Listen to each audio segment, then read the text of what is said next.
Buenas tardes, José María, a Juan Carlos, a su compañero de cuerpo técnico, a Aldair, a todas las personas que están integradas en este momento a esta reunión que seguramente será magnífica y de mucho crecimiento para todos. Y esta mañana conversaba con Juan Carlos y le decía que sí quería estar presente, quería escuchar porque yo hice la vuelta al revés. Yo arranqué con los grandes y ahora sobre el final estoy interesado en descubrir porque escucho, me gusta leer, pregunto, soy curioso y esto siempre me inquieta lo de las divisiones menores y me arrimo en los clubes allí donde estoy, pero es decir, no estoy muy convencido de algunas cosas, tengo miedo de equivocarme, dejo la iniciativa a la gente que está ahí, pregunto y pregunto. Pero creo que llegó la hora de escucharlos, escuchar a Juan Carlos, sus compañeros. Yo sé que son entrenadores preparados y con recorrido y han visto, y yo no conozco de este tema del trabajo con los niños. Conozco lo del baby fútbol del Uruguay, que es una parte importante. Es el segundo movimiento social más grande del país después de la escuela pública. Y tiene una organización que puede gustar o no, pero yo creo que es el cimiento y la raíz del fútbol uruguayo, creo, con todos los errores que pueda tener, con todas las dificultades. Así que muchas gracias por la invitación, me siento halagado y soy todo oídos, ¿eh? Todo oídos, sí, seguro que sí, voy a escuchar con mucha atención, muchas gracias. Permítame, profe, yo saludo al Aldair, que es aquí de la casa, ahora es de Nacional, pero lo vimos crecer aquí en la ciudad de Neiva, defendiendo los colores del Atlético Huila. Antes de que usted entre ya con su cuerpo técnico, ya está también con nosotros el profesor Pompilio Páez, el profesor Carlos Tavares. Aldair, bienvenido, nos alegra mucho tenerlo otra vez aquí en su casa. Esto es para todo el sur de Colombia, tu Tolima Grande, el Caquetá y Putumayo. Bueno, hola José, ¿cómo estás? Un saludo cordial para profe Julio, para las personas que están conectadas y bueno, agradecerles por esta invitación. Espero que sea un tiempo de gran aprendizaje para todos. Profesor, lo dejo con el profesor Tavares y con el profesor Pompilio y el tema que todo el mundo está ávido de escuchar, de conocer, para crecer también en su oficio. Bueno, entonces, para dar inicio a este evento, el primer tópico que vamos a tratar es el fútbol formativo.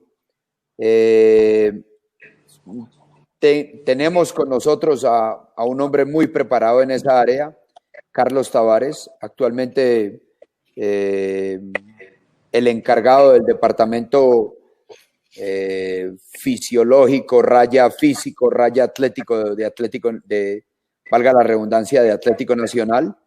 Y Carlos tiene pues esa gran ventaja que jugó al fútbol y entiende el juego. Entonces, y aparte de todo es instructor de la Conmebol. Entonces Carlos nos va a dar pues la primera parte de la presentación para todos ustedes sobre cómo la Conmebol, el ente, digamos, más importante a nivel suramericano, ve el fútbol formativo. Y obviamente que una parte va a tocar el tema de cómo lo ven los uruguayos, y tenemos el privilegio de tener a don Julio hoy acá para que nos hable del baby fútbol también.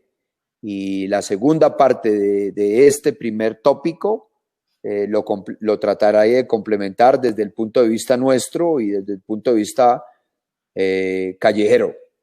Entonces, sin más preámbulos, le doy la palabra a Carlos Tavares y obviamente iniciamos entonces esta presentación. Bienvenido, Carlos.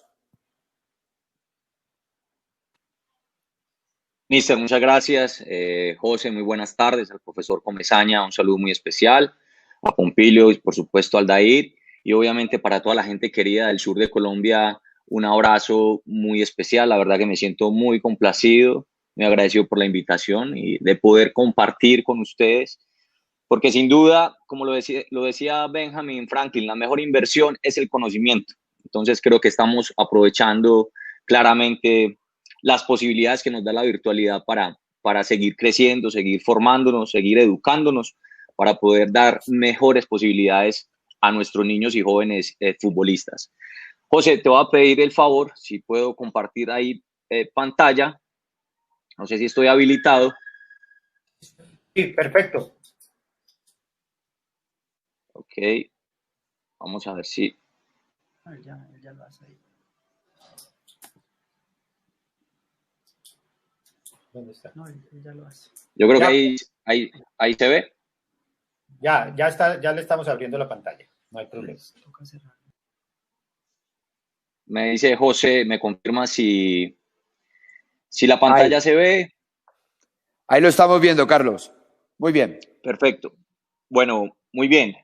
Yo me voy a ahorrar la presentación. Hablar de uno mismo resulta a veces un poco incómodo y dejemos que la misma presentación y la misma información sea la que pueda generar reflexiones, que pueda generar algunas conclusiones y sobre todo que podamos llevar algo a la práctica desde lo más pronto posible, porque al final se trata de eso, de cómo podemos a través de la información formarnos para aplicar lo que nosotros estamos adquiriendo.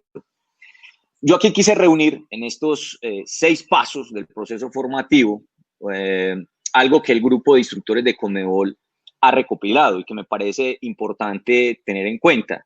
Y es cómo a través de estos 6 pasos podemos llevar todo el proceso formativo, teniendo en cuenta cada uno de ellos. Abordar todas estas temáticas en esta tarde pues será muy complicado, pero sí queremos profundizar en una de ellas para que nos generen algunas reflexiones.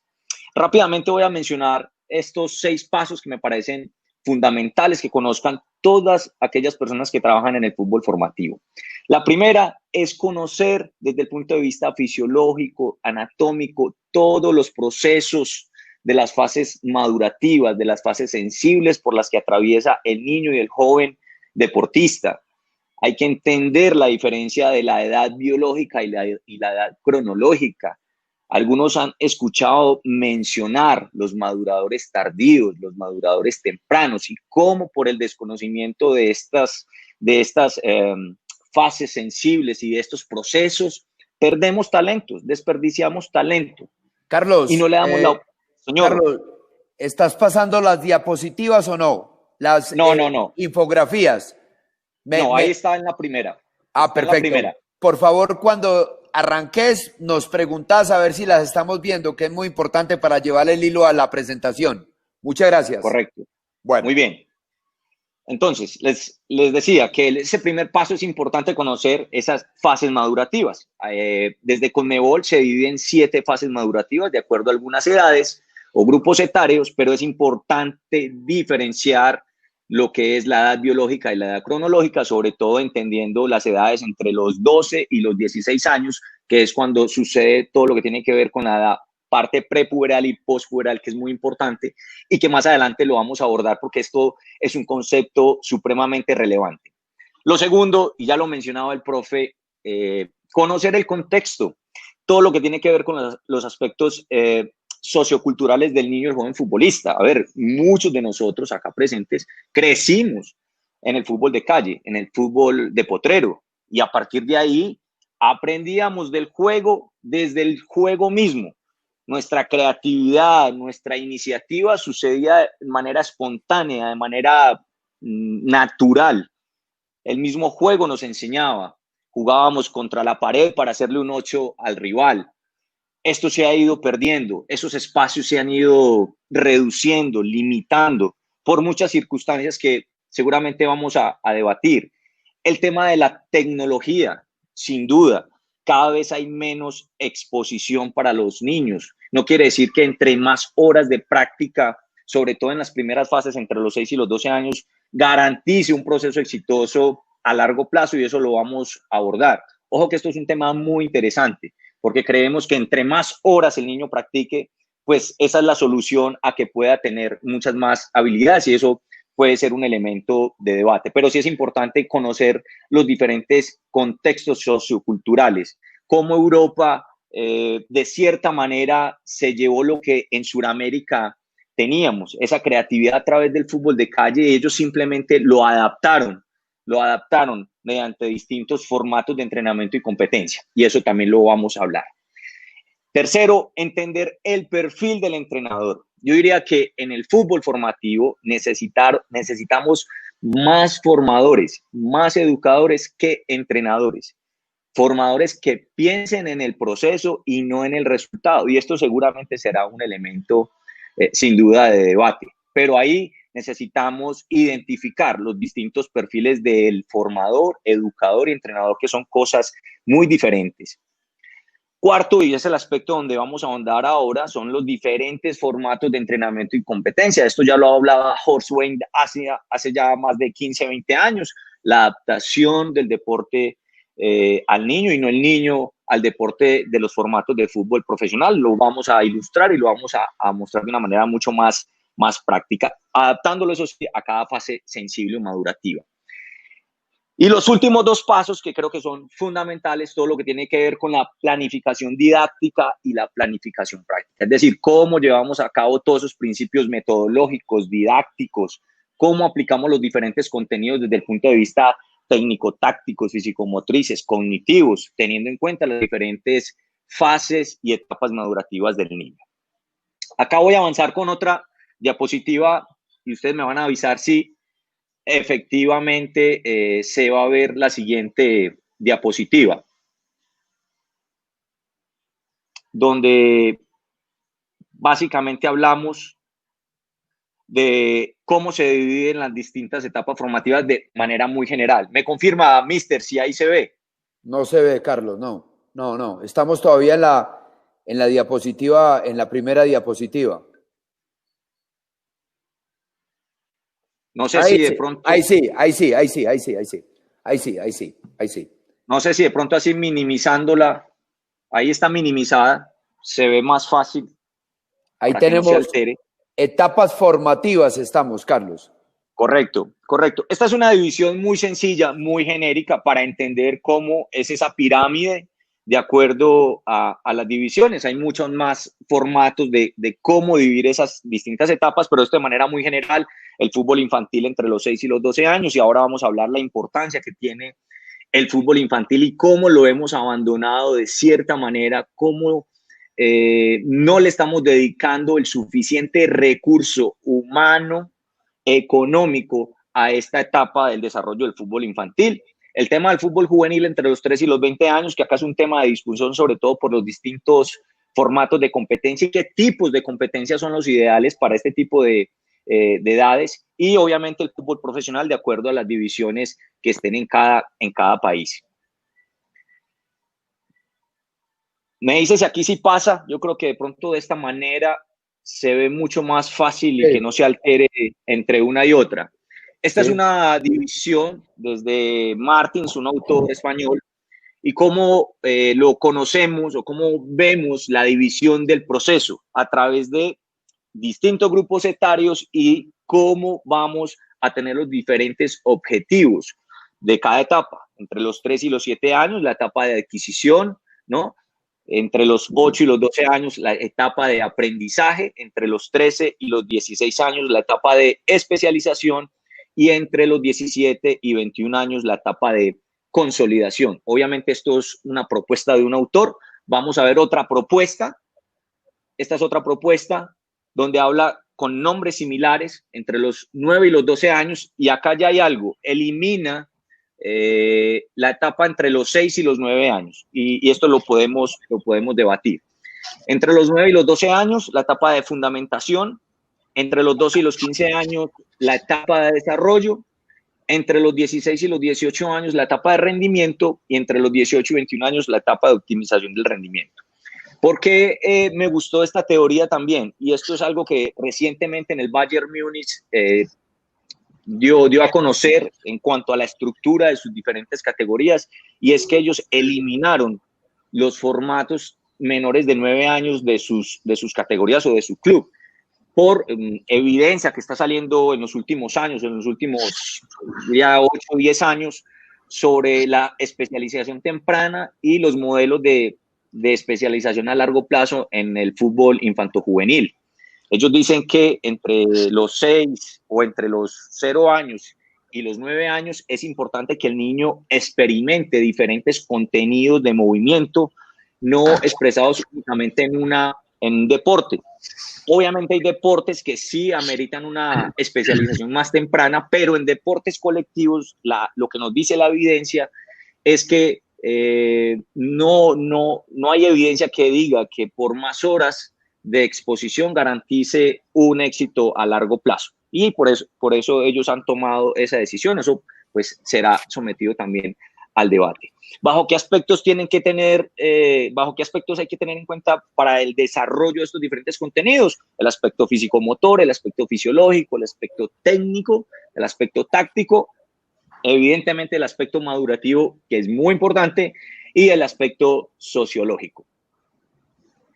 Este es uno de los modelos que yo les hablaba de modelo de desarrollo atlético a largo plazo. Esto es un modelo del año 2012 de Loy y Oliver, que la verdad ha sido aplicado en los últimos años en diferentes disciplinas deportivas. Acá yo les estoy poniendo el modelo para hombres, pero también está el modelo para niñas. Evidentemente tiene unas características muy importantes. Lo primero, conocer los diferentes grupos etarios, o sea, conocer la edad cronológica, conocer los periodos de las diferentes edades, dónde están esos picos de crecimiento. Y acá es muy importante conocer el estatus de maduración, es decir, entender que hay una edad prepuberal y una etapa postpuberal.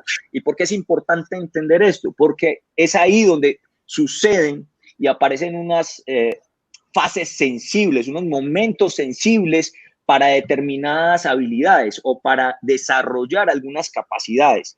Por ejemplo, en las edades antes de la etapa prepuberal son edades para desarrollar todo lo que tiene que ver con la coordinación motora, la velocidad lineal y multidireccional y la capacidad aeróbica. Y al final de esa etapa prepuberal sí podemos empezar a desarrollar todo lo que tiene que ver con el desarrollo de la fuerza o trabajos de sobrecarga.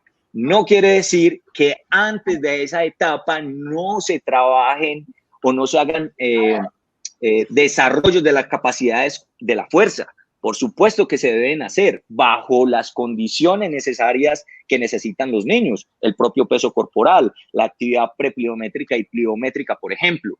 Por eso es importante conocer todo lo que tiene que ver con las habilidades fundamentales de movimiento, la agilidad, el desarrollo de la agilidad, la velocidad lineal, lateral y multidireccional y el trabajo de la fuerza. Entender estos estatus de maduración será muy importante en estos modelos de desarrollo atlético a largo plazo. Y la estructura del entrenamiento, como lo propone esta teoría, es que entre las edades tempranas son entrenamientos no estructurados, entre los 6 y los 11 años, o sea, antes del pico de maduración máxima, baja estructura, entre los 12 y los 15 años, o sea, donde está sucediendo ese pico de maduración máxima o pico de maduración de altura, una estructura moderada, y a partir de que pase esa etapa postpuberal, pues se empieza a realizar entrenamiento altamente estructurado y muy altamente estructurado. Este es otro modelo que se refiere básicamente al desarrollo atlético y cómo desde edades tempranas se empiezan a desarrollar habilidades desde la postura. Muchas veces empezamos a hablar que es muy importante la técnica antes de. Acá en este modelo que nos propone Exos y Nicole Rodríguez, habla de que en 3 circunstancias básicamente, cómo desarrollar las diferentes posturas o posiciones, cómo desarrollar la integración de distintos patrones de movimiento y cómo a todo eso le podemos agregar los componentes de fuerza. Cómo primero desarrollamos habilidades de posición o de posturas a través de la capacidad de movilidad, estabilidad, control motor. Después desarrollamos capacidades de patrones de movimiento a través de la eficiencia y la coordinación, un movimiento eficaz, eficiente. Y después de esta etapa postpuberal, por eso vemos una barra acá al final, mucho más estructurada, donde abarca los 3 componentes, pero ya ahí abarca más la parte condicional, como la fuerza, la potencia, la velocidad, la resistencia, etc. Este es un modelo canadiense que me parece también muy interesante conocer y que lo podemos someter al debate, donde ellos básicamente dividen el aspecto de desarrollo a largo plazo en 6 componentes. El primero, entre los 6 y los 9 años, una etapa fundamental, desarrollo general de la habilidad condicional y las habilidades fundamentales de movimiento. Acá es importante porque ellos no le dan relevancia a la competencia entre los 6 y los 9 años. Y esto es para reflexionar, porque yo veo tremendas competencias en esos niños. No quiere decir que no sea importante. Algunos dirán, la competencia construye el carácter, y seguramente ahora los míster van a hablar de este tema. Pero bajo esta estructura de este modelo, ellos no le dan mucha relevancia a la competencia. Después, entre los 9 y los 12 años, ellos lo llaman aprendiendo a entrenar. Siguen buscando el desarrollo de las habilidades fundamentales de movimiento, incluyen algunas habilidades de resistencia, una edad sensible, como lo dije, para el desarrollo de la capacidad coordinativa, todo lo que tiene que ver con el desarrollo motor. Acá el tema de la competencia ya es 70-30, 70 entrenamiento, 30 competencia. Entre los 12 y los 16 años ya se habla de entrenando para entrenar, fomentar las distintas capacidades para tolerar las cargas de entrenamiento, pasando ese pico, sobre todo en la etapa pospuberal, generar conciencia sobre el entrenamiento. Ya hay una moderada estructura de entrenamiento y acá ya se habla de 60-40, 60 entrenamiento, 40 de competencia. Entre los 16 y los 23 años, obviamente esto en Colombia definitivamente y en Sudamérica poco aplica porque la edad de debut de nuestros jugadores sucede más o menos entre los 17 y 18 años, que más adelante lo podemos hablar. Definitivamente es una etapa para el desarrollo de las habilidades competitivas, el rendimiento específico, todo lo que tiene que ver con las tareas, obviamente mucho más técnico-tácticas, y acá sí hay claramente un desarrollo más avanzado del tema de la competencia. Y los últimos 2 estadios son entrenando para ganar, todo lo que tiene que ver con la maximización de la preparación física, y preparar al deportista para el retiro, que en muchos modelos no se habla de cómo preparar al atleta para el retiro. Lo que les quería profundizar, el tema de la adaptación de los formatos, que me parece importante. Esto es un concepto que ya hablaba y se los mencioné ahora, Horswain. Definitivamente hay que adaptar los formatos a los niños y no los niños a los formatos de fútbol profesional, no tratar a los niños como unos mini adultos. Es muy importante darle las mejores posibilidades para el niño. ¿Por qué? Porque desde el punto de vista físico, fisiológico, cognitivo, le vamos a dar más posibilidades. El desarrollo de la memoria procedimental va a suceder en la medida que le demos más posibilidades de contacto, más posibilidades de toma de decisiones para que aumente ese aprendizaje a través de la memoria procedimental. Esto es una reflexión que me pareció muy interesante y que lo ha desarrollado el grupo de instructores de la Conmebol, donde yo quiero que ustedes se imaginen un partido de fútbol 11, estoy hablando para las personas que son adultas, un fútbol de 11 versus 11 de 3 horas de duración, en un campo de 300 metros de largo por 100 metros de ancho, con arcos de 4 metros, con un balón 3 veces más grande del que se juega normalmente y 3 veces más pesado. Así mismo es como se siente un niño cuando lo ponemos a jugar bajo las estructuras y los formatos del fútbol profesional. Por eso va a ser muy importante que profundicemos sobre cuándo es el momento para hacer la inserción del fútbol 11. Yo no podía desperdiciar la oportunidad de mencionar a Horswain, que fue una persona que abanderada por todo el mundo hablando de este tema hace más de 15 años y que pareciera que todavía estamos cometiendo los mismos errores. Todavía no nos hemos puesto de acuerdo en ese tipo de formatos, en esa progresión metodológica adecuada para que haya un proceso de aprendizaje adecuado para los niños. Entonces no podemos mantener un afán de simular la competencia de fútbol profesional con nuestros niños. Acá hay un torneo muy famoso, muy relevante, con niños menores de 13 años jugando fútbol 11. Y esto será para evaluar y para el debate. Voy a mostrar algunos formatos que recolectó el grupo de instructores en las diferentes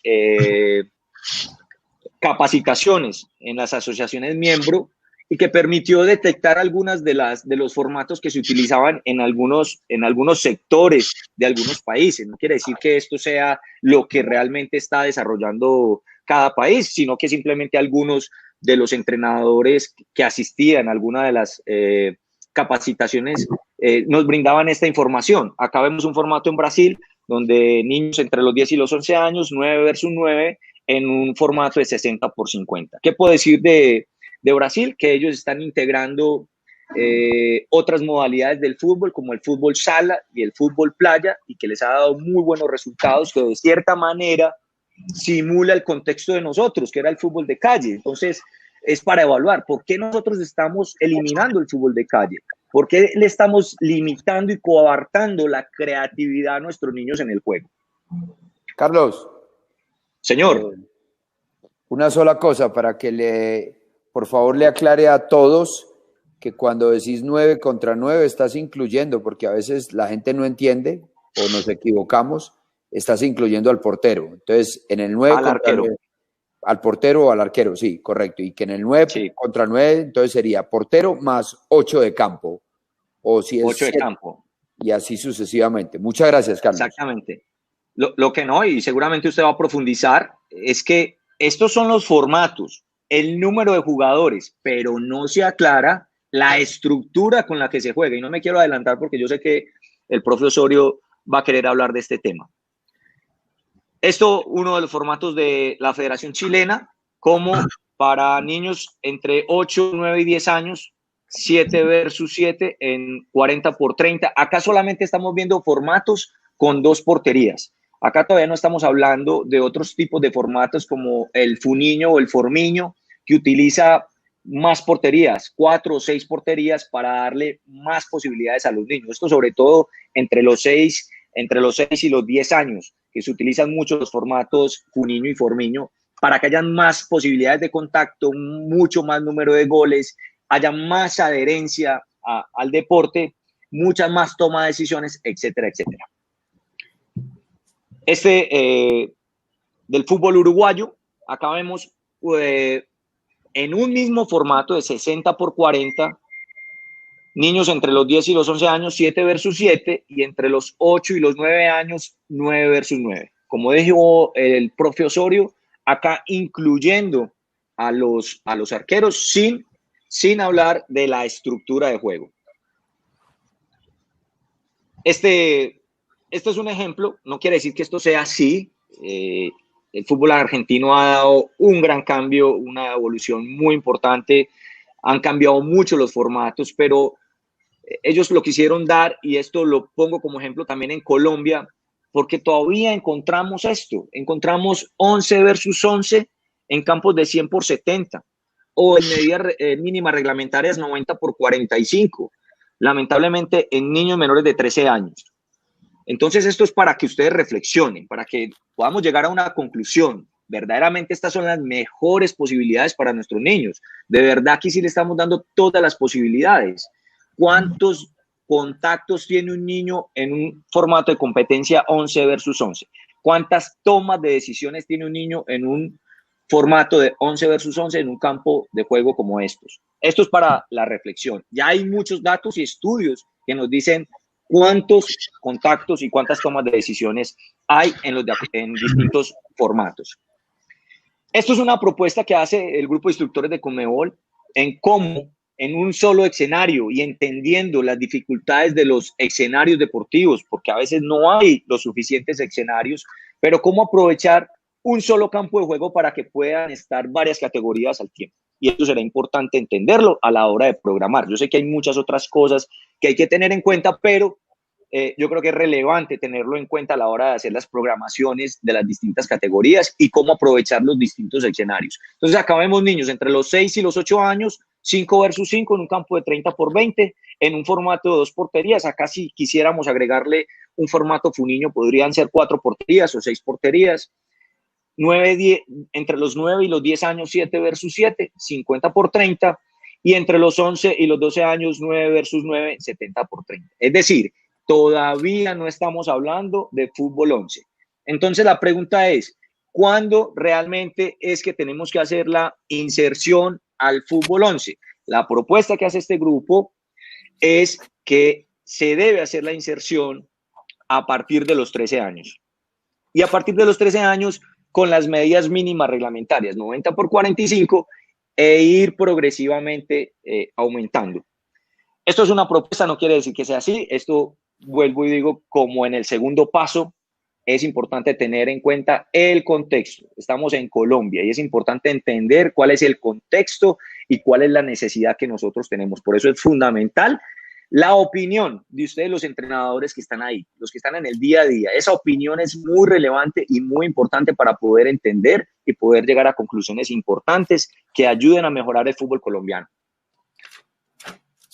Esto es una propuesta que me pareció muy interesante de la Conmebol y que se está entregando en todas las asociaciones miembros y que es fundamental, que no solamente es tener en cuenta el formato, o sea, en términos de dimensiones del campo, sino la cantidad de jugadores, las dimensiones de las áreas y, ojo, para los que son entrenadores de porteros, muy importante, las dimensiones de los arcos.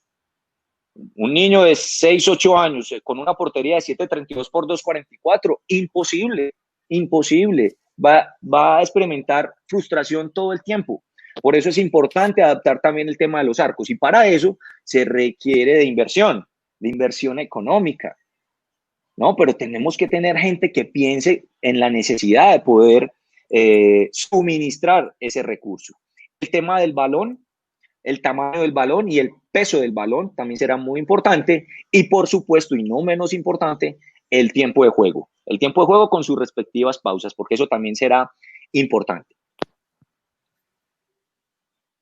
Esta gráfica me pareció muy interesante y es parte de las conclusiones que se han llegado, no solamente en Colombia, sino yo diría que en prácticamente Latinoamérica, y es que hay un vacío, yo no diría que un proceso malo, yo diría que un proceso limitado, yo diría que un proceso en el cual hay algunas falencias, que no le estamos dando el recurso necesario. ¿Por qué? Porque en estas edades, entre los 6 y los 12 años, necesitamos a los mejores entrenadores.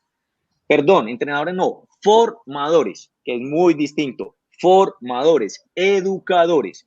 Acá es donde necesitamos los verdaderos especialistas. Pero como es la etapa más alejada del proceso que conocemos, pues no le estamos dando la importancia necesaria. Por eso, en términos de remuneración, en términos de quiénes son los que están trabajando en esas categorías. Entonces, esto hay que de verdad reflexionar. ¿Quiénes son los que están entrenando ahí? Porque los vacíos que tengan acá se van a ver reflejados más arriba. ¿Y por qué es importante eso? Porque el proceso en Sudamérica está muy acortado, muy cortico, de rendimiento y de especialización, porque están debutando muy rápido nuestros jugadores, 17 y 18 años. Entonces el proceso se ve limitado a 3, 4 años, un proceso muy corto. ¿Por qué no hacerlo de manera más progresiva y más natural? Desde los 7, 8 años tener un proceso verdaderamente especializado, con el personal idóneo, bien capacitado, bien remunerado, que realmente sientan la motivación, que sientan realmente la vocación de ser formadores y educadores para el desarrollo de estas categorías. Bueno, mister, hasta acá el tema del fútbol formativo. Acá nos pudiéramos quedar todo el día, pero sin duda yo creo que espero haber generado algunas reflexiones y que a partir de acá podamos tener algunas conclusiones importantes para mejorar el fútbol colombiano y el fútbol suramericano. Bueno, Tavares, por favor me devolves a la última infografía.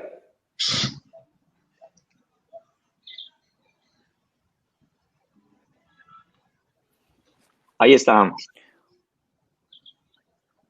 Bueno, señores, entonces la primera gran reflexión es la siguiente. Escuchando atentamente a Carlos Tavares, que obviamente es una autoridad en este tema, sugería a Carlos, le prestaba yo mucha atención.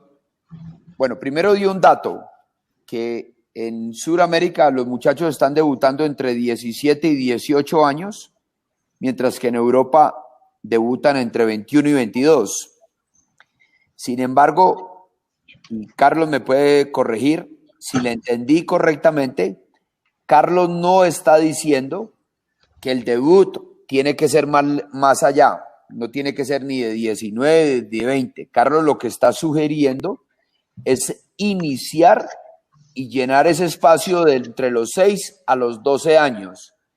Y creo que le entendí que iniciar 2 o 3 años atrás, o sea, desde los 7, más o menos, 12, 11, 10, 9, 8 años, desde los 8 años a los 12, mejorar y plantearnos cosas diferentes. Eso va directamente relacionado con la propuesta que yo he sugerido, y es entender cuál es primero, a qué edad se puede empezar a trabajar en la complejidad del juego con un niño. Y segundo, cuál es la estructura de juego donde se manifiesten la mayor cantidad posible de los comportamientos del juego. Repito, ¿cuál es la estructura con menos efectivos donde se manifiesten la mayor cantidad de comportamientos del juego? Entonces, por ejemplo, y eso lo vamos a discutir ahora, a un estratega ofensivo, como creo yo que somos nosotros, que nos gusta jugar con 3 delanteros, entonces, ¿a qué edad empezamos a jugar con 3 delanteros? Porque si vamos a hablar única y exclusivamente de las estructuras del juego, entonces uno puede decir que los niños entre 6 y 10 años pueden jugar 1, 3, 2, 2. O sea, 8 contra 8.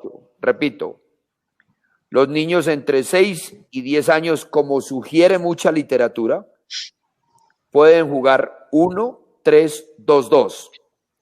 Pero ahí yo le encuentro una deficiencia al juego, y es que con esa estructura se juega sin extremos, o en el mejor de los escenarios se jugaría o con 2 extremos y ninguno por dentro, ningún 9 referente, o un extremo y un 9 referente. Espero que me haya hecho entender. Antes de continuar con ese tema, a mí me gustaría preguntarle al profe y aprovechar su vasto conocimiento si lo que mostró Carlos, la estructura del fútbol uruguayo, es la correcta de lo que están haciendo últimamente y lo que usted piensa de eso. Entonces, para empezar, Carlos, me gustaría que le mostrara al profe el formato de los uruguayos y que el profe nos dé su opinión, si fue lo mismo cuando él estaba creciendo, si está de acuerdo o no está de acuerdo, etcétera, etcétera, y que nos dé su vasto conocimiento del juego en esa estructura. Bueno, a ver, yo tengo un conocimiento del fútbol, del baby fútbol uruguayo de los últimos 7 años, 6, 7 años, porque por alguna razón estuve en algunas reuniones y escuchando y mirando, y el fútbol uruguayo está dividido hace tiempo, el fútbol base, en una organización que es Organización Nacional de Fútbol Infantil, y AUFI, Asociación Uruguaya de Fútbol Infantil, que incluso AUFI tiene sus oficinas en la sede de la Asociación Uruguaya de Fútbol. Es un caso muy extraño. Ustedes dirán, bueno, pero ¿cómo? ¿Hay 2 organizaciones de fútbol infantil? Sí. Una, ONFI, juegan de 7 jugadores. Y la otra, AUFI, juega de 11, en una cancha más grande. Ahora, uno busca una explicación a eso, y ahí empieza el debate en Uruguay de que los niños a determinada edad, que antes no se jugaba en esa cancha, juegan en una cancha más grande. Y entonces se encuentran enfrentadas permanentemente esas 2 organizaciones. Profe, sí. una preguntita. Cuando usted dice 7 contra 7, ¿incluye al portero? 7 contra 7 y el portero. O sea, 8 contra 8. Sí. Muchas gracias. ¿Y juegan en estructura o juegan libre? No, juegan en estructura. Lo que pasa es que dependiendo los equipos, se ven a veces esas estructuras bien definidas y otras veces se ve los chicos corriendo detrás de una pelota. Dependiendo las tareas, el trabajo, ha mejorado mucho el tema con los entrenadores, se los ha preparado, hay una exigencia grande. Si no tienen su carnet de entrenador, si no han hecho sus cursos, en ese sentido se ha avanzado y se ha mejorado, porque antes el entrenador era el papá de uno de los niños del barrio.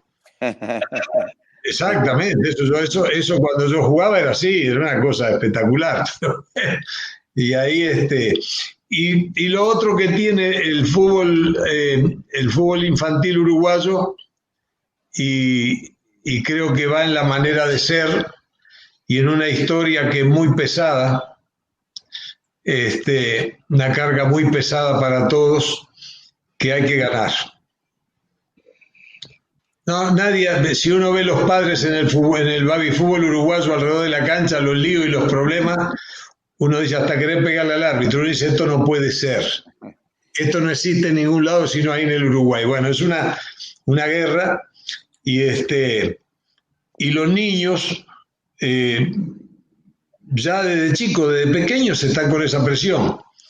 Hay equipos que se distinguen mucho en Uruguay en su idea de juego, en su filosofía.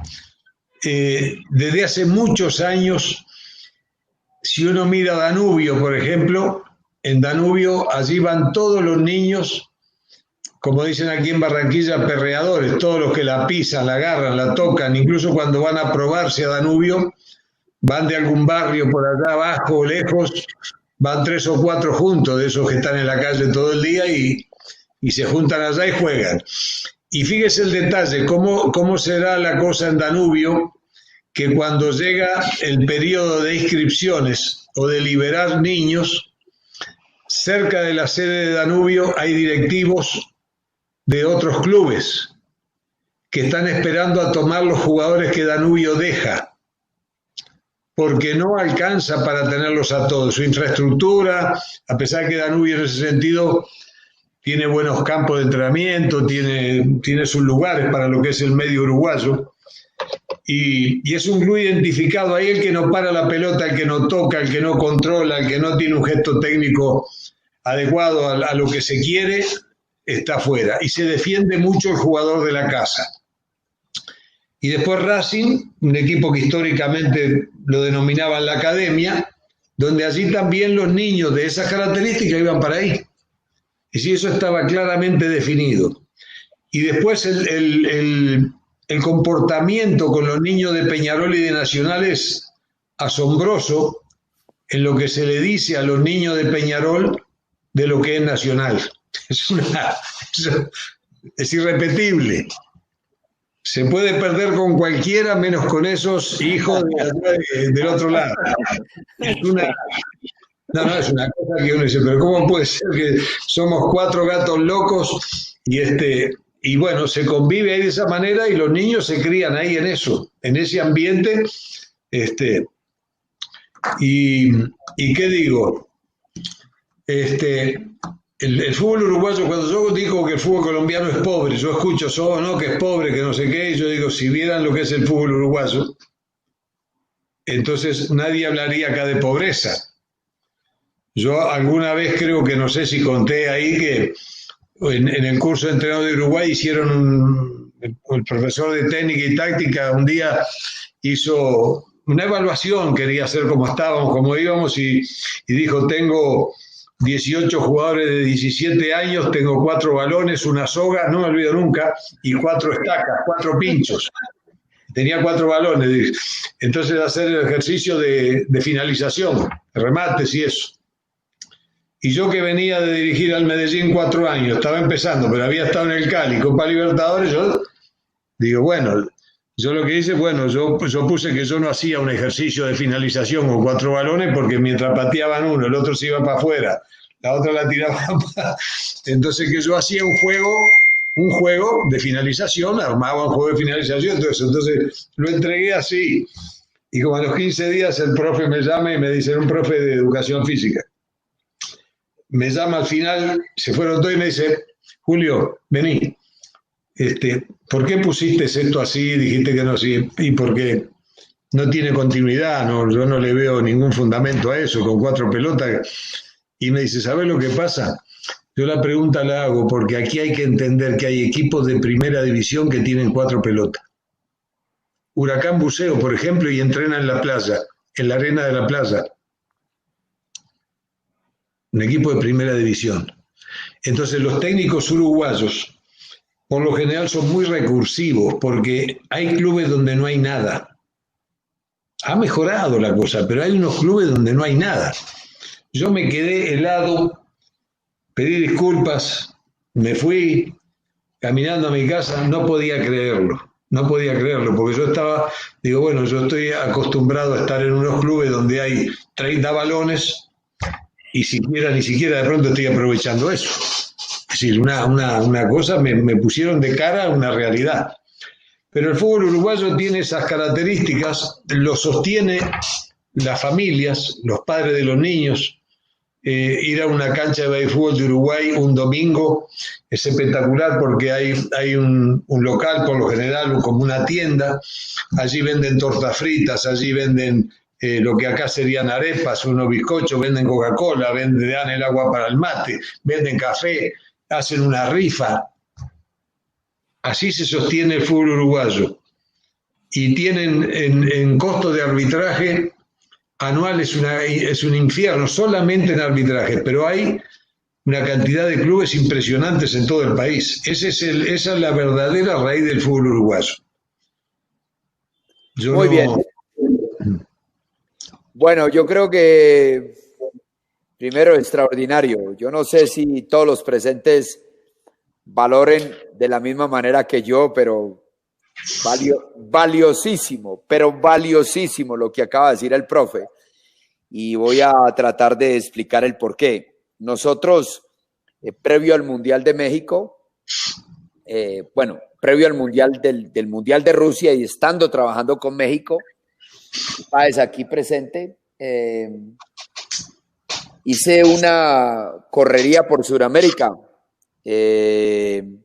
con recursos míos de mi bolsillito y hago a manera de charla, pero fue verdad, y con el permiso de la doña, de la mujer, nos fuimos a recorrer Sudamérica y a indagar, averiguar, aprender de por qué los uruguayos son tan competitivos.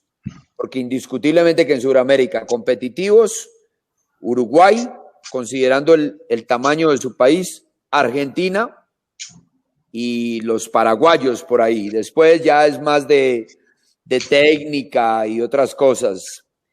Entonces, tuvimos la gran fortuna de estar con el maestro Tavares en las instalaciones de la Federación Uruguaya de Fútbol y guardo como un tesoro las fotos. Creo que se llama, no recuerdo en este momento, la mano derecha del profe Tavares y me pidió el favor, me dijo, profe, yo lo dejo tomar fotos, pero esto usted no lo puede publicar. Pero estando allá, sí, y estando allá y viendo la mesa de billar y la mesa de ping-pong y todo, me di cuenta el por qué son tan competitivos como son. Y a manera, le cuento a todos los presentes, Uruguay fue la única selección en el Mundial donde habían 2 por habitación. Esto es un detalle extraordinario a tener en cuenta. Porque los demás, y el caso concreto de nosotros, y Páez está presente, los mexicanos dijeron no, queremos 1 en cada habitación. Obviamente cuando usted está solo en su habitación, entonces usted se puede acostar a la hora que quiere, puede estar en las redes sociales, en el teléfono hasta la hora que le dé la gana, Cuando ya son 2 por habitación es diferente y hay un diálogo y hay un contacto social, de lo cual nos están privando en este momento la pandemia. Entonces no es un detalle minúsculo, es un detalle importantísimo lo que dice el profe. Y me deja reflexión, y se lo agradezco a don Julio, para imagínese, y por eso le hice la pregunta, si lo que Tavares muy bien ilustrado y muy bien referenciado nos había mostrado.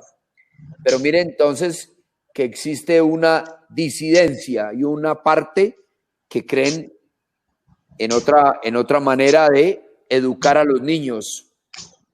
Y entendiendo, porque lo entiendo perfectamente, que hay cosas negativas de esa competencia llevada al extremo, y nos la corroboraba Diego Melito en febrero que estuvimos en Argentina jugando contra Huracán, que él tiene un hijo que es de Independiente y el otro hijo es de Racing, y juegan clásico entre ellos. Madre mía, tendrá que mudarse 15 días antes que alguien se tiene que ir. Y tienen 5 años. Eso no ocurre en nuestro país. Ahí tenemos una deficiencia, porque los torneos nuestros, y ya hablo yo como chip chombiano, nací aquí, crecí aquí, soy de aquí, a nosotros no nos ponen a competir de esa manera. Solamente competimos en esa manera en el fútbol callejero, porque ahí no hay reglas de nada y ahí se juega lo que resulte. Pero ya voy a llegar allá. Entonces, como reflexión para todos, porque todavía no le tenemos la respuesta, estamos investigando y averiguando a qué edad un niño puede ser sometido a la alta complejidad que tiene el juego. Y 2, como ya lo dije anteriormente, ¿cuál es la estructura con la menor cantidad de efectivos donde se manifiesten la mayor cantidad de comportamientos del juego? Como para dar un ejemplo, nosotros nos identificamos mucho con portero 3-2-3, o sea, 9 contra 9. ¿Por qué? Por 3 razones fundamentales. 1, ya empezamos a jugar con 2 extremos y con 1 por dentro atacando. Obviamente que eso de entrada me condiciona a mí cómo defendería yo, porque lo menos que puedo hacer es en igualdad numérica. Entonces también tengo que tener 3 defensores para jugar contra 3 delanteros. Pero desde ahí ya se generan los duelos, que al final es lo más importante en el fútbol de alta competencia. Y lo segundo, que con la estructura de 2 volantes en la mitad, los 2 tienen que ser de ida y vuelta. Todo campistas. Entonces eso es simplemente una propuesta, y una idea nuestra. Ahora, no, pero muy acertada y con argumentos irrebatibles, diría yo. Muchas gracias, profe. Y pensamos que el siguiente paso a dar entonces es ya jugar 3-3-3. Y el jugador que le sumamos a esa estructura inicialmente del 3-2-3 es un creativo, o un número 10 o un resolutivo. Y de esa manera entonces cumplir con las etapas como las manifestó Carlos Tavares. Pero obviamente, señores, y le agradezco mucho al profe sus comentarios, esta es una idea de este chipchombiano santarrosano del común y corriente. Si eso lo dice Francisco Seirulo en el Barcelona, entonces eso ya es definitivo. Pero yo entiendo que no soy eso. Entonces, les quedamos debiendo esa, señores. Pero sí creemos que la clave no está en seguir jugando el fútbol a la medida del niño por sustentos fisiológicos. tenemos que entrar a la complejidad, a la parte cognitiva. Y obviamente cuando... Juan Carlos, perdón un segundito para, no te quiero sacar del hilo que vas, pero estas estructuras que hablas, vos lo decís como orientación para hacerlo con los niños. Sí, profe, sí. Lo que quiero, y por eso digo que estamos en deuda, es tener más sustentos para decir a qué edad debemos empezar a jugar con la estructura portero 3-2-3 y a qué edad pasamos a jugar portero 3-3-3 y ya con un jugador generativo o con un número 10 detrás de los 3 de arriba. ¿Por qué? Y ahí viene la discrepancia y el debate. A los que nos identificamos con el fútbol de los años 80, de la Holanda del 74 y 78 con Resembrini y Rep, con Argentina con los extremos Houseman y el extremo que jugaba por el otro lado, y con lo que fue, y a usted le tocó, profe, los años 80 en Colombia, todos jugaban con 3 delanteros, 2 extremos y un delantero por dentro. Mi pensamiento es, ¿a qué edad podemos empezar a jugar así? Entonces, les quedaré viendo eso, porque el que no se identifique con ese fútbol ofensivo, pues entonces fácilmente puede decir, no, hombre, yo creo que la mejor estructura es portero 3-2-2. Entonces, solamente con 2 arriba y con 3 atrás, quiere decir que va a defender en superioridad numérica 3 contra 2. Y a mí me parece que si queremos un fútbol ofensivo, debemos de propender porque nuestros niños aprendan a jugar lo antes posible en duelos 1 contra 1. Bienvenido, profe. Porque, perdón, además digo, en estas 2 estructuras queda muy fácil cuando sumes otro jugador más en la última de hacer lo que quieras. Excelente, profe. Y ahí quería llegar. ¿Cuándo llegamos? ¿A los 13 años? Usted, don Julio, y ustedes, señores, allá, tienen un jugador extra y ustedes lo pondrán donde ustedes quieran. El que quiera defender con superioridad numérica, pero ahora, atrás. Ahora te lo quitaron, Ya no lo quitaron. Muy buen aporte. El que crea como nosotros que necesitamos un jugador todocampista, lo sumamos al centro del campo. Y el que quiera decir, no, a mí me gusta protegerme, yo prefiero defenderme con uno más, pues lo pone atrás. Entonces, es una propuesta, señores.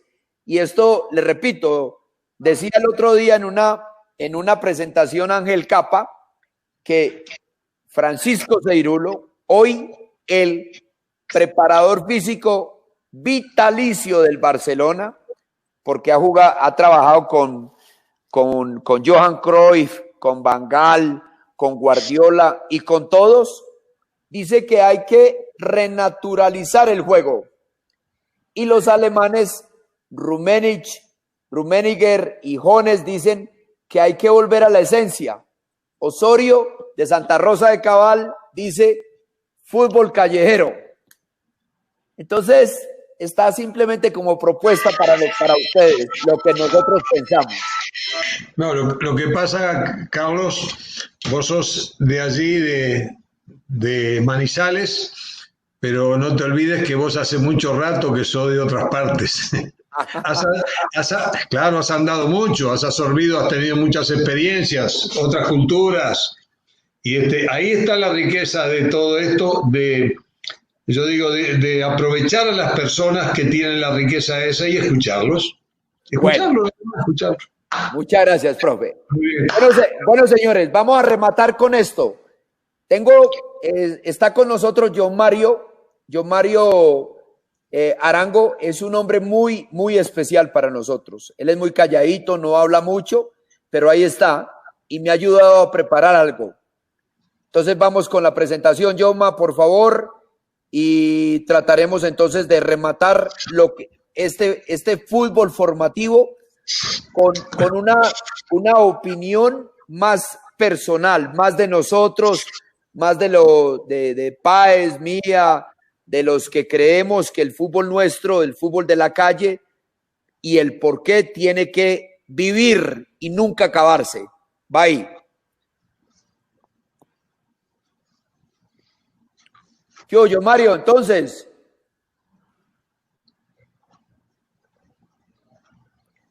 bueno, muchas gracias. Entonces vamos con el fútbol callejero, el fútbol de la esquina, el fútbol de la calle, el fútbol del barrio. Deme la diapositiva, Yoma, no lo veo. Ciérreme a los señores y ábrame la pantalla para poder yo tratar de explicar. No la estoy viendo, Yoma. Ahí no la estás viendo. No, ahí sí, ahí sí, ahí sí. Entonces, fútbol callejero, el que denominamos el que jugamos en la esquina, dale, el que jugamos en la calle, en el barrio, en el potrero, en la playa. Siguiente. ¿Qué pasa con el fútbol callejero? ¿Por qué es importante? Primero, aprendemos el juego a través del juego. Entonces, estamos jugando en la calle y llegó el cuñado o el tío o el primo del amigo que le lleva 1 o 3 años y hay que jugar contra él. Y jugamos y el hombre extra es el borde de la calle, es el andén, porque ese es el que hace la superioridad numérica. Y cuando se me viene el grandote y me va a pegar, yo soy capaz con el borde externo de quitármelo encima, con una pared contra el borde mismo o contra la pared misma del andén. Entonces ahí aprendemos esa famosa inteligencia de cuándo elegir, de cuándo encaro o de cuándo aguanto o de cuándo me saco de encima al que venga a 100 kilómetros por hora y simplemente con un pase contra el andén me lo saco de encima. Segundo, ¿por qué el fútbol callejero? Por los duelos, por los enfrentamientos. Ahí es de gambeteadores contra defensores. Ahí se juega sin reglas. Ahí le pegan a uno, ahí lo empujan, le meten el brazo y ahí aprende uno a ver, ¿cuándo encaro? ¿Cuándo gano en el duelo? ¿Cuándo se la tiro larga? ¿Cuándo es que me apoyo? ¿O cuándo busco una falta? Entonces, ese fútbol es inagotable en los recursos que nos da. Tercero, esta es brava de entender, la malicia. Pero ojalá que sea una malicia. Primero, ¿qué es la malicia? Aprende uno a sobrevivir. Entonces yo no me quiero cansar ni los quiero aburrir con ustedes, pero hay una parte del cerebro que se llama el cerebro reptiliano. Y el cerebro reptiliano lleva 5.000 millones, lleva miles y millones de años, donde lo único que le ha importado y de lo único que es responsable es de sobrevivir. Ese es el cerebro, la parte del cerebro que en nuestros antepasados, cuando había una sombra y el cazador no sabía si la sombra era o de un oso o de un árbol, era capaz de protegerse y o salirle al combate, al duelo y tratar de sobrevivir. Eso no ha cambiado. Ese es el mismo cerebro reptiliano que el hoy, cuando el defensor toma la pelota, dice, ¿arriesgo y salgo jugando o yo reviento eso y la tiro a la tribuna? Y ahí adiós Comesaña, bueno, adiós Osorio, que dice que hay que salir siempre jugando. No, ahí olvídese de Osorio. Ahí es, yo tengo que sobrevivir. Entonces, esa sería la tercera cosa del fútbol callejero. Ahora, ojalá, como lo vamos a decir más adelante, que eso se emplee de la mejor manera y no sea para tirarse, para fingir faltas, pero ocurre y pasa así. Si uno no tiene otra opción que proteger la pelota, pues la va a proteger y si el otro se le tira encima y lo tira uno encima del balón, así va a ser. Entonces esa malicia se adquiere a temprana edad, así como los uruguayos juegan babifútbol, así como los argentinos juegan el fútbol en las villas, así nosotros en Colombia jugamos fútbol callejero. Continúe. Competencias versus competitividad. Ahí hay que hacer una diferencia y es las competencias, es el control orientado, el remate al arco, el regate, el pase, el control, ya le hablé del control orientado, el fútbol aéreo, etcétera, etcétera, los componentes del fútbol y cada uno tiene unas competencias especiales. Vladimir Hernández es capaz de frenar, arrancar, driblar, pero el fútbol aéreo, aunque compite bien, no es su fortaleza. Pero si le tiran la pelota arriba y tiene que competir y estamos jugando por el ponche o por la gaseosa o por el pan y el salchichón, tiene que entrar a disputar. Entonces eso nos lo da el fútbol callejero, que aparte de las competencias que tenga cada uno, las tiene que llevar a la competitividad. Y ante la ausencia de un torneo organizado en Colombia, el fútbol callejero es el que nos da esa primera oportunidad de competir y competir sin reglas, porque ahí no hay reglas de nada, ahí no hay árbitro y ahí hay que sobrevivir y aprendemos a sobrevivir a través del juego. Siguiente, Yoma. ¿Qué se requiere para el fútbol callejero? 3 cosas fundamentales. Tírela. Pasión.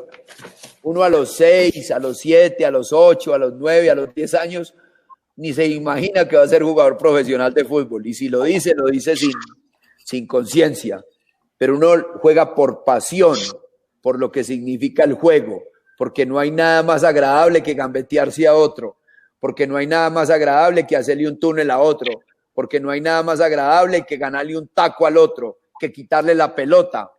No hay nada mejor que ser mejor que el siguiente. Entonces la pasión y, suéltela, el orgullo de ser mejor que el otro. Por eso nos iniciamos todos en el planeta Tierra. Ninguno se inicia a los 6 años pensando, yo me voy a iniciar en el fútbol porque esto es lo que me va a salvar de la vida. Esto es lo que me va a dar millones. Uno a esa edad no piensa en eso. Ni a los 6, ni a los 7, ni a los 8, ni a los 9, ni a los 10. De pronto por allá a los 17, por allá a los 15. Pero antes, todos en África, en Uruguay, o si no, pregúntele al profe, en Colombia, en donde sea, jugamos por la pasión y el orgullo de ser mejor que el otro. Y por último, las ganas de ganar. Ahí lo más importante no es ganar. Uno a veces se va para la casa perdiendo y sin embargo uno se va feliz porque le hizo un túnel lindo. Se la tiró por entre las piernas al más rudo del equipo contrario y le aguanté la pelota y me lo saqué. Y así uno pierda, uno se va tranquilo sabiendo que dio su 100%.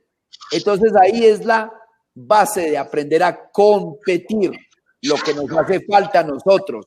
¿Dónde se acaba esa competitividad del jugador colombiano? ¿Dónde? Cuando llegan a los 15 años, cuando llegan a los 17 años y ya no hay un torneo de alto nivel, ya no hay un torneo que valga la pena donde uno viaje 8 horas como anteriormente existía, Selección Risaralda jugando en Chocó y había que tirarse 2 horas en avioneta y uno lo único que se iba haciendo era rezando porque la avioneta no se fuera a caer, porque si se caía en plena selva y hasta ahí llegábamos. Entonces esa competencia la perdemos entre los 10 y los 15 años, por ahí eso se disipa, ya no hay torneos de alto nivel y menos a los 17 años, ya llegaré ahí. Cuando uno juega con pasión, con orgullo y con ganas, tire la Yoma, se viene el famoso desafío.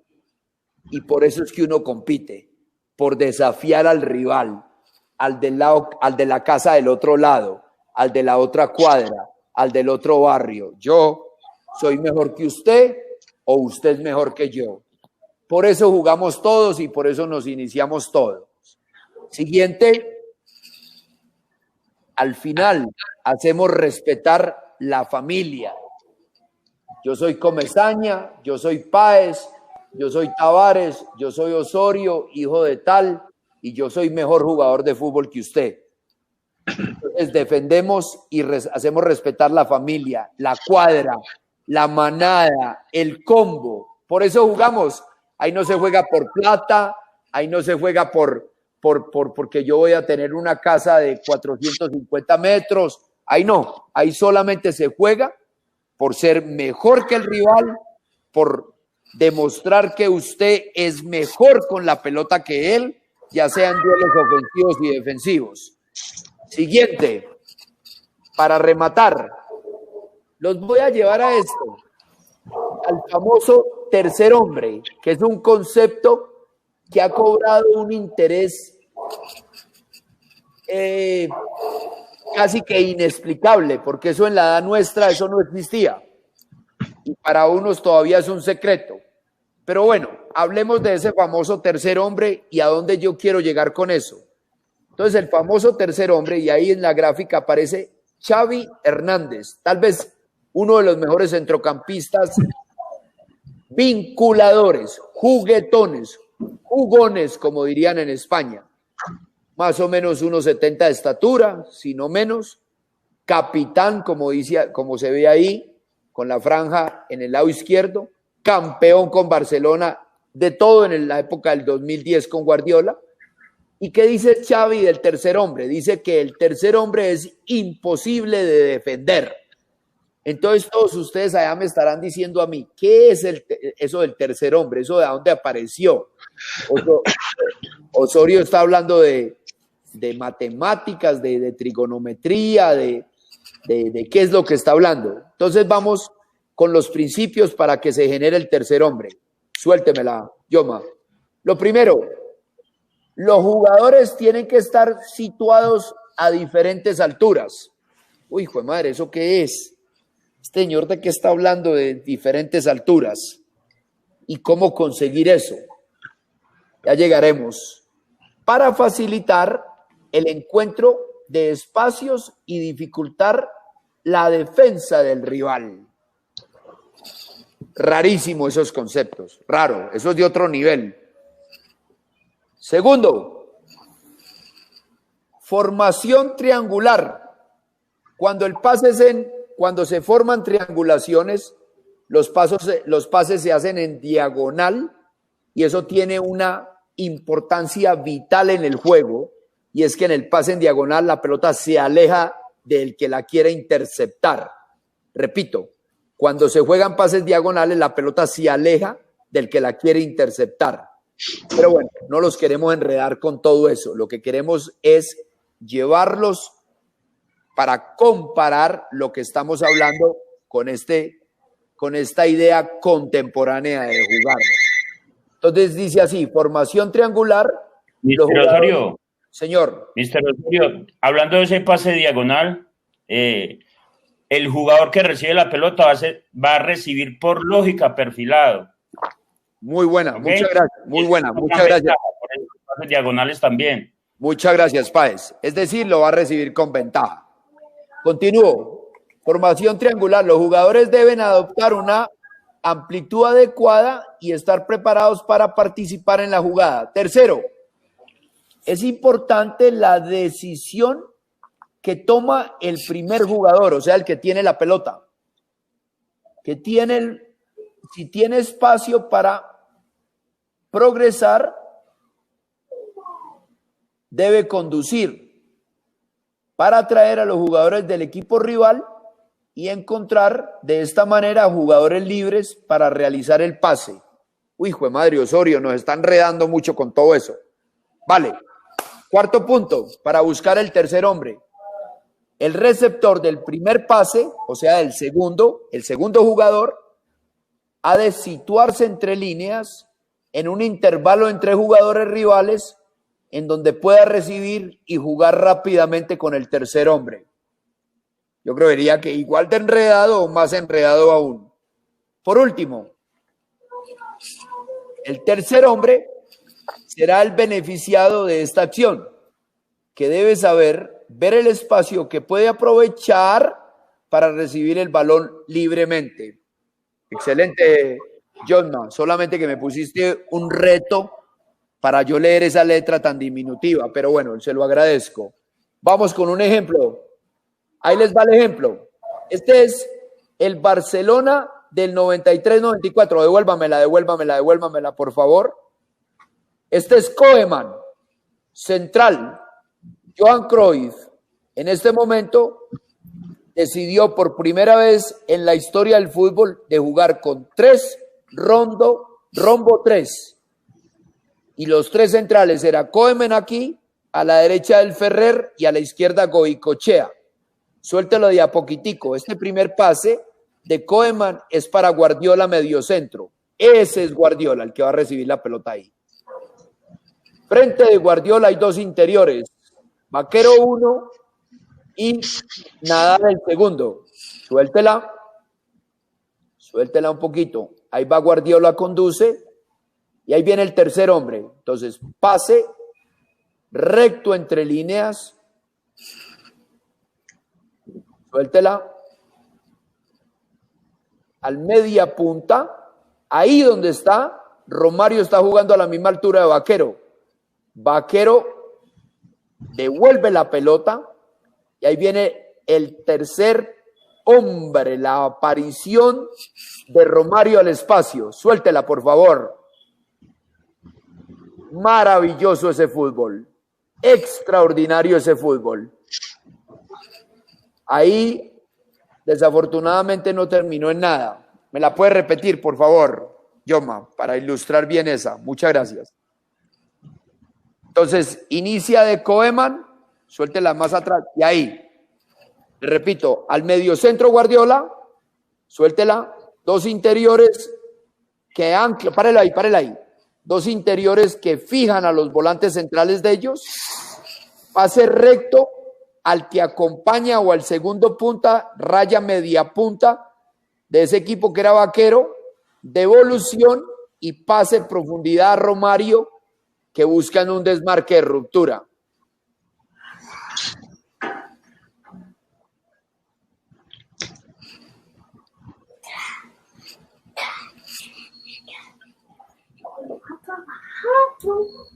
Pues bueno, señores, para rematar, y como estamos tratando, párelo ahí, Yoma, de sustentar con ustedes que el fútbol callejero tiene que ser la esencia de nuestro juego y el por qué.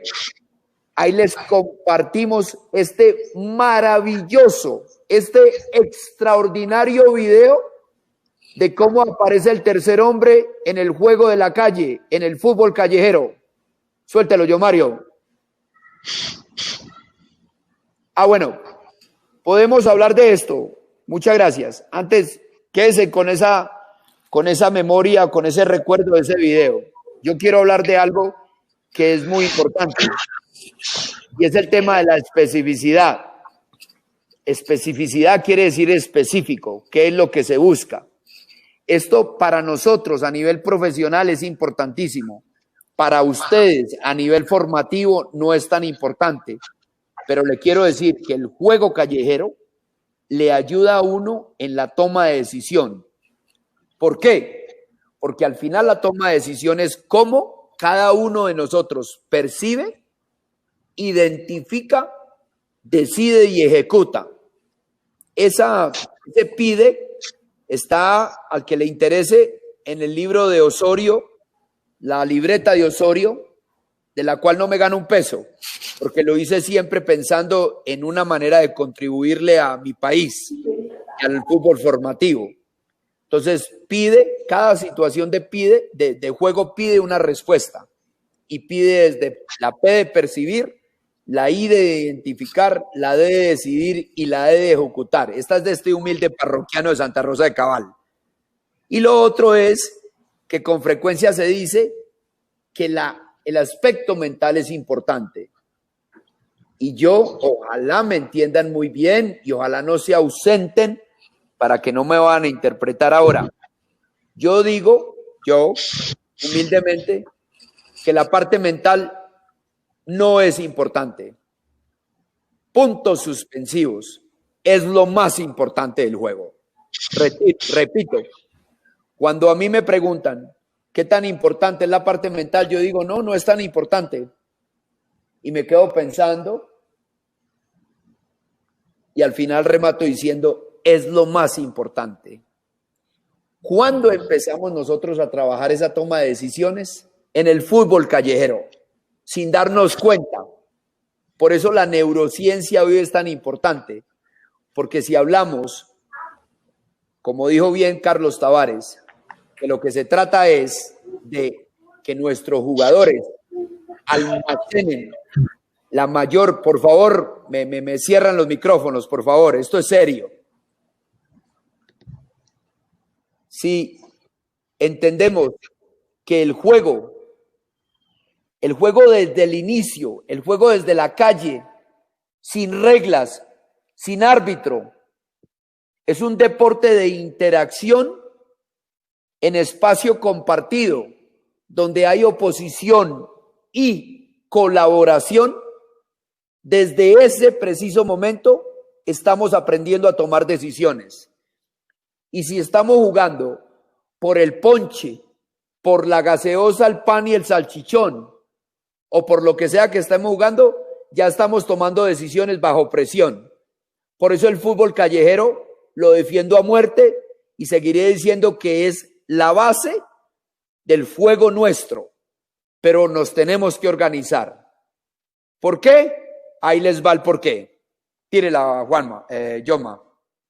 Es el fútbol callejero.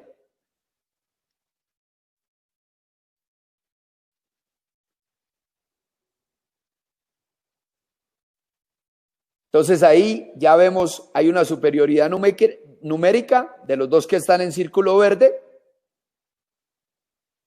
Suéltela.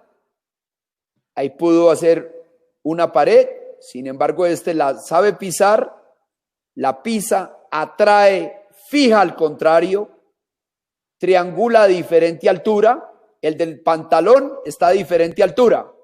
Ya este progresó, el del pantalón amaga, se la juega al triángulo, al que está en el triángulo, que está a diferente altura, y aparece el tercer hombre, y ahí está el famoso tercer hombre. Suéltela.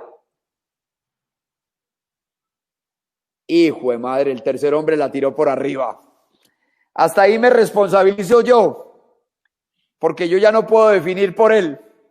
Pero ahí está el famoso tercer hombre, y el hombre de la calle y el hombre del blue jean ni sabe qué tercer hombre, ni qué hijo de madre, eso me importa un carajo, ni qué jugar a diferente altura. Pero esta es la esencia, señores, es a través del juego, aprender el juego, que es muy diferente a lo que dice mucha gente hoy en día.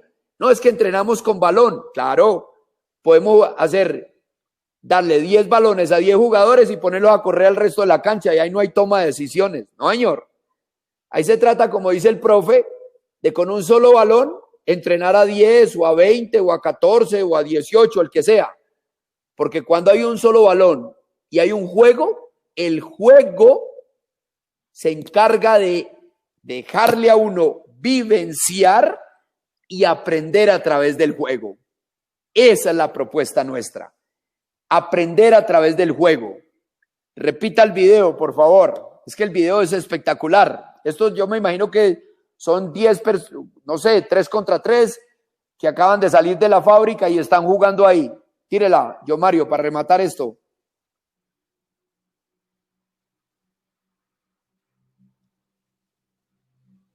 ¿Se puede o no, Yoma? ¿O termino?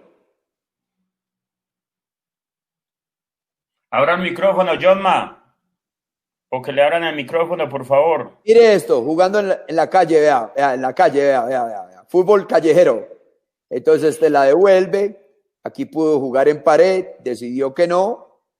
Le repito, se siente en calidad ahí le metió el hombro, la jala, se la tira a diferente altura al de los pantalones, el del pantalón amaga ya, se apoya y el descenso de ese número 9 viene para que el tercer hombre tire y tiene posibilidad de gol.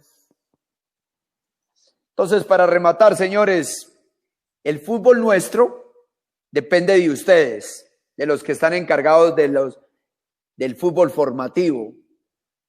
Sugerencia, traten de, entre los 6 y los 10 años, como lo dice Taba, ahí como todavía no hay suficiente literatura, el que quiera arriesgarse a los 10 años de jugar como propusimos nosotros, portero 3-2-3, y a los 12 jugar portero 3-3-3, y ya a partir de los 14 jugar 10 contra 10 o 11 contra 11, bienvenido sea. Pero por favor, a nuestros niños de entre 6 y 10 años, déjenlos que disfrute el juego.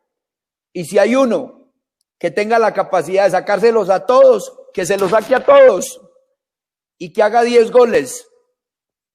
Porque hoy en día yo quisiera que en Nacional tuviéramos uno que se sacara 3 o a 2 o a 1. Y entonces queremos formar jugadores. Dicen muchos, el ADN del jugador del fútbol colombiano, dribladores, encaradores. Y uno se va a ver una práctica de fútbol y lo único que hacen es jugar un famoso rondo 4 contra 2. ¿Por qué? No, es que en Alemania, perdón, en España entrenan así. Allá entrenan así, señores. En Holanda entrenan así, también. En Alemania entrenan así, también. Nosotros tenemos que entrenar con 2 cosas en la cabeza. Uno, a jugar y a ser cómodos con la pelota. Todos, los defensores, los centrocampistas, los delanteros. Y a hacer goles. Y a defender con pasión y con orgullo. Y defender la pelota, no el espacio. Muchas gracias. Alemania, por lo que significaba para pelear la posibilidad de seguir a la siguiente ronda, ojalá no contra Brasil, quedar primero